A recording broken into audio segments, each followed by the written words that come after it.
नमस्कार, मी ऐश्वर्या अथवार लोकनिर्धार चॅनलमध्ये स्वागत करते। यंदाच्या गणेश उत्सवासाठी मुंबई ते कोकण दरम्यान 202 विशेष गाड्या उपलब्ध केल्या होत्या। अवघ्या 5 मिनिटात सगळी तिकिटे कोकण रेल्वे गणपती स्पेशल गाड्यांचे बुकिंग फुल होऊन वेटिंग लिस्ट 700 ते 800 च्या घरात पोहोचली आहे।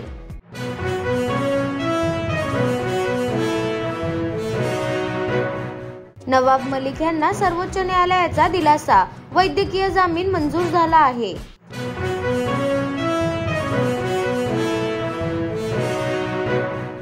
बातमी येते वंचित बहुजन आघाडीच्या आरक्षण बचाव यात्रेदरम्यान पंकजा मुंडे आणि प्रकाश आंबेडकरांची भेट झाली आहे।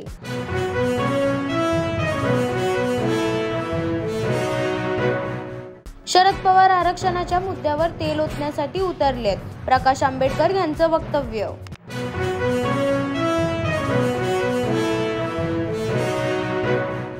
ऐन सणासुदीच्या काळात पुन्हा एकदा संपावर जाण्याचा इशारा एसटी कर्मचाऱ्यांनी दिला आहे। प्रशासनाने वेतन वेळेत न दिल्याने आधीच एसटी कर्मचाऱ्यांमध्ये नाराजी पसरली होती।